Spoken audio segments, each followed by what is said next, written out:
moved into the room for rent after responding to an ad online. The owner of the house, a man in his late 30s named Michael, seemed friendly and welcoming. He showed me around the house and explained the house rules, one of which was to not go into his office. He told me that he used the room for work and preferred to have privacy in there. I agreed to the rules and settled into my new living situation. Everything seemed normal at first, and Michael and I got along well. However, as the days went by, I started to become curious about what he was hiding in his office. The door was always closed, and I could hear strange noises coming from behind it at night.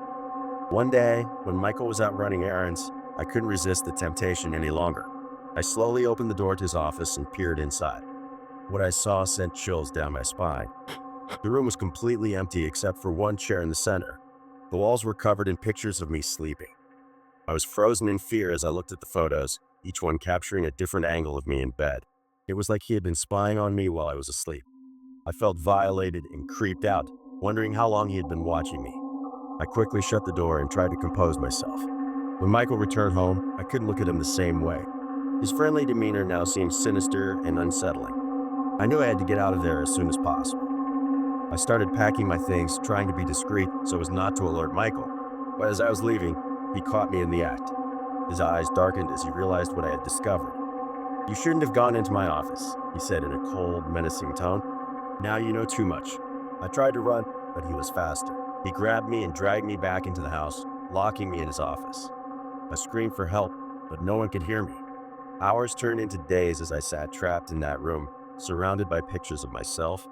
I could hear Michael pacing outside, muttering to himself about what to do with me. I knew I was in grave danger. I had lost all hope of escaping when I noticed a loose floorboard beneath the chair.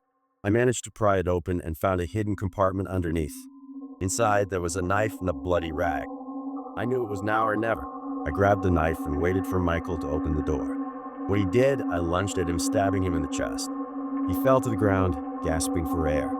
I managed to escape the house and call the police. When they arrived, they found Michael dead in his office, surrounded by the pictures of me. It was a gruesome scene, but I was finally free from his terrifying grasp. As I sat in the police station, recounting my story, I couldn't shake the feeling of unease. What had driven Michael to such disturbing lengths? And how many other unsuspecting victims had fallen prey to his sick obsession? I may never know the answers, but one thing was certain. I would never forget the horrors that I experienced in that house. And I would always be grateful for the instinct that had saved my life in the end.